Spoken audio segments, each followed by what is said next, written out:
अब जो हमारा नेक्स्ट क्रिटिकल क्वेश्चन है, आप आंसर दो। Positive acceleration is something which can speed up an object or can slow down an object. Speed up an object. और negative acceleration is something which can slow down an object. 9th class में obviously आप लोगों ने पढ़ा होगा। खैर मुझे खुशी हुई जान के कि आप लोगों ने ये पढ़ा हुआ है, वरना मैं सोच रहा था कि मुझे समझाना पड़ेगा। तो आपके मुताबिक पॉजिटिव एक्सेलरेशन एक ऐसी एक्सेलरेशन है जो ऑब्जेक्ट को स्पीड अप करती है और नेगेटिव एक्सेलरेशन ऑब्जेक्ट को स्लो डाउन करेगी। समझ आई कि नहीं आई? और ये गलत है।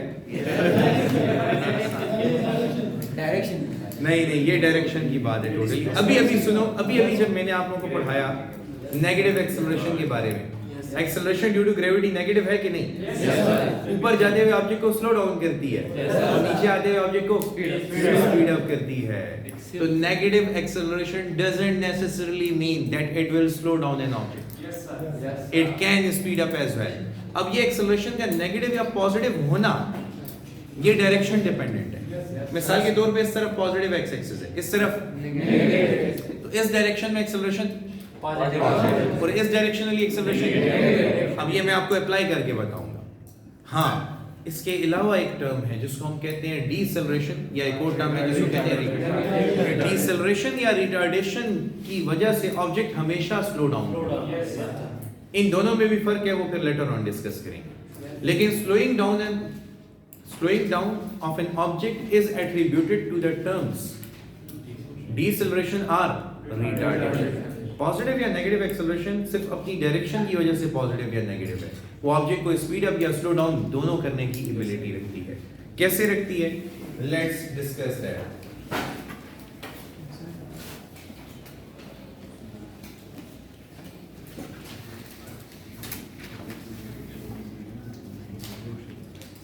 अच्छा, नेगेटिव तो मैंने आप लोगों को पिछले लेक्चर में करवा दिया था ऑलरेडी,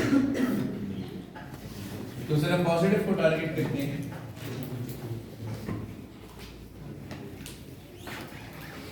फर्ज कीजिए ये ऑब्जेक्ट है, इसकी जो इनिशियल वेलोसिटी है वो है 10 मीटर पर second along X axis. Positive I आ गया ना?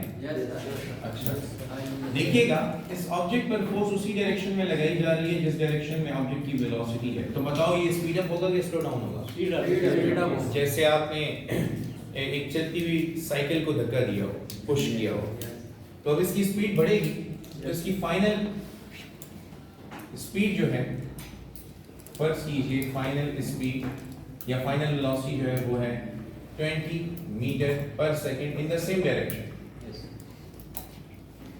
अच्छा, जिस डायरेक्शन में फोर्स अप्लाई हुई है उसी डायरेक्शन में एक्सेलरेशन पैदा होती है according to Newton second law. Acceleration is always produced in the direction of the force. Okay, now acceleration, first करो कि वेलोसिटी में ये जो चेंज आया है ये 1 सेकंड में आया है, तो हम कैलकुलेट करते हैं कि इस दौरान कितनी एक्सेलरेशन पैदा हुई है। Acceleration is the change in velocity with respect to time. Change in velocity is final velocity minus initial upon time taken. So values put कीजिए, final velocity 20 meter per second in the direction of x axis minus 10 meter per second 10 meter per second in the direction of positive axis। और कितने time interval में change आया? 1 second में ये change आया। अच्छा, 20 minus 10 metre पर second की जगह ये सेकंड भी इंक्लूड करें इन द डायरेक्शन ऑफ आई। देखो एक्सेलरेशन पॉजिटिव एक्स एक्सिस के अलोंग आ रही है कि नहीं? तो ये पॉजिटिव एक्सेलरेशन है और इस वक्त ये ऑब्जेक्ट को स्पीड अप कर रही है। This is a positive acceleration और इसने ऑब्जेक्ट को स्पीड अप किया है। अच्छा, अब इसी तरह दोबारा देखें।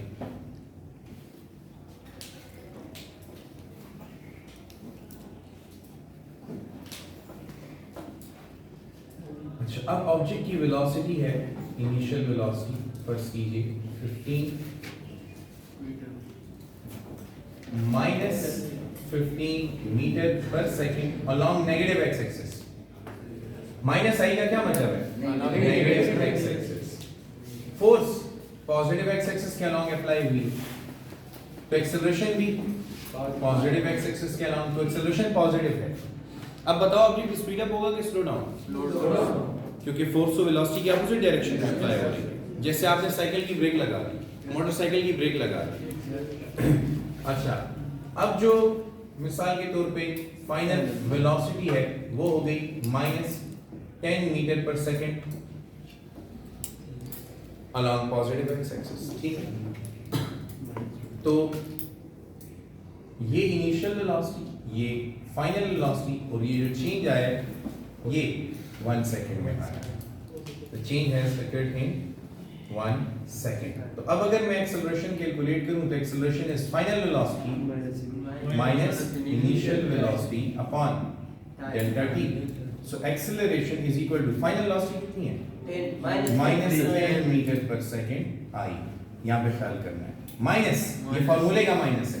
इनिशियल वेलोसिटी -15 मीटर पर second I upon time interval 1 second, ठीक है? माइनस माइनस, तो एक्सेलरेशन इज -10 प्लस 15 मीटर पर second square I, which is plus 5 metre पर सेकंड स्क्वायर आई। क्या ख्याल है? सर ये फिजिकली क्या बताता है? फिजिकली यही बता रहा है आपको कि एक्सेलरेशन पॉजिटिव है।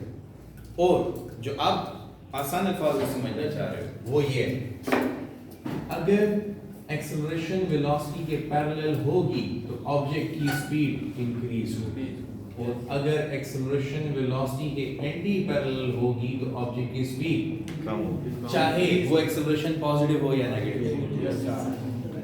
जो मतलब आप पूछ रहे हो आखिर में ये है कि इतनी हमने डिस्कशन के बाद क्या हासिल किया है, तो हमने यही हासिल किया है कि एक्सेलरेशन पॉजिटिव हो या नेगेटिव हो वो ऑब्जेक्ट को स्पीड अप कर सकती है और स्लो डाउन भी कर सकती है। अब स्पीड अप करने का क्या फार्मूला है कि एक्सेलरेशन वेलोसिटी के पैरेलल हो। ये देखो दोनों पैरेलल थे कि नहीं? ये दोनों पैरेलल थे, वेलोसिटी इसी डायरेक्शन में थी, एक्सेलरेशन भी इसी डायरेक्शन में प्रोड्यूस हुई, ऑब्जेक्ट स्पीड अप हो गया। अब वेलोसिटी इस तरफ है, एक्सेलरेशन इस तरफ है, तो ऑब्जेक्ट स्लो डाउन हो गया, उसकी स्पीड 15 से 10 हो गई है। तो अगेन कंक्लूजन बता रहा हूँ कि पॉजिटिव एक्सेलरेशन जरूरी नहीं है कि ऑब्जेक्ट को स्पीड अप करे, वो ऑब्जेक्ट को स्पीड अप भी कर सकती है और स्लो डाउन। स्पीड अप करने के लिए क्या जरूरी है?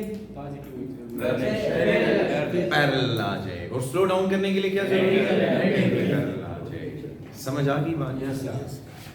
अच्छा, तो नेगेटिव एक्सेलरेशन तो मैंने ऑलरेडी प्रीवियस लेक्चर में कवर किया है कि एक्सेलरेशन ड्यू टू ग्रेविटी आप देखें डाउनवर्ड डायरेक्टेड थी कि नहीं? अच्छा, उसकी वेक्टर फॉर्म क्या होगी? देखो G is equal to minus GJ। Agree करते हो? Yes sir. क्यों? क्योंकि एक्सेलरेशन डाउनवर्ड डायरेक्टेड और डाउनवर्ड के लिए यूनिट वेक्टर माइनस J, ठीक है ना? तो अब ये acceleration due to gravity negative है कि नहीं? ऊपर जाते हुए वेलोसिटी पॉजिटिव होती है और एक्सेलरेशन नेगेटिव, तो ऑब्जेक्ट स्लो डाउन हो जाता है, वेलोसिटी कम हो गई। लेकिन नीचे आते हुए वेलोसिटी भी नेगेटिव और एक्सेलरेशन भी नेगेटिव, तो ऑब्जेक्ट की स्पीड